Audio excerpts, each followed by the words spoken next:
एक गांव था, काली नगरी। नाम के ही तरह गांव में भी सूरज ढलने के बाद कोई घर से बाहर नहीं निकलता था। उसी गांव में थुंग थुंग अपनी पत्नी के साथ रहता था। वह एक गरीब मजदूर था। दिन भर पत्थर तोड़ता और शाम को थोड़ी सी मजदूरी लेकर घर लौटता। उसकी पत्नी दिल की बहुत साफ थी, लेकिन वो हमेशा एक अजीब सी बीमारी से घिरी रहती थी। थुंग थुंग के पास इतने पैसे नहीं थे कि वो शहर जाकर उसका इलाज करा सके।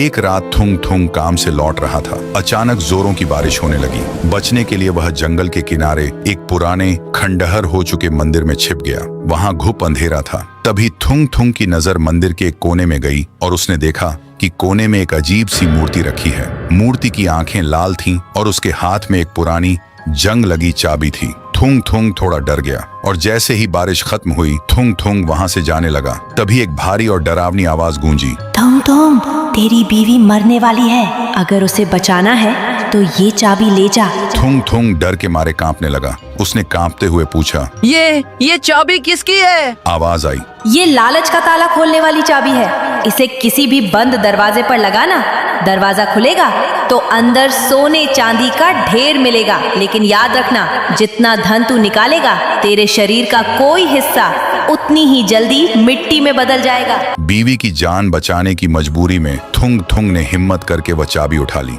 घर आकर उसने वह चाबी अपनी टूटी अलमारी के ताले में लगाई। ताला खुलते ही अलमारी सोने के सिक्कों से भर गई। थुंग थुंग को अपनी आंखों पर विश्वास नहीं हो रहा था। थुंग थुंग ने अगले ही दिन शहर से डॉक्टर बुलाकर अपनी बीवी का इलाज शुरू करवा दिया। लेकिन चमत्कार के साथ खौफनाक सच भी सामने आया। अगली सुबह जब थुंग थुंग सोकर उठा तो उसने देखा कि उसके बाएं हाथ की 2 उंगलियां काली पड़कर सूखी मिट्टी बन चुकी थीं। उसे दर्द नहीं हो रहा था, लेकिन वह अंदर तक दहल गया। थुंग थुंग समझ गया कि यह चाबी एक श्राप है। उसने फैसला किया कि बीवी का इलाज हो गया है, अब वह कभी इस चाबी का इस्तेमाल नहीं करेगा। लेकिन गांव के लालची साहूकार को थुंग थुंग के पास अचानक आए सोने के सिक्कों के बारे में पता चल गया। एक रात वह अपने पहलवान के साथ थुंग थुंग के घर आया। उसने थुंग थुंग को बेरहमी से पीटा और वह जंग लगी चाबी छीन ली। थुंग थुंग के बदन में दर्द हो रहा था, फिर भी उसने चिल्लाया, मत ले जाओ लाला, वो चाबी इंसान को खा जाती है। लेकिन लालच में अंधे साहूकार ने एक न सुनी। साहूकार अपने घर गया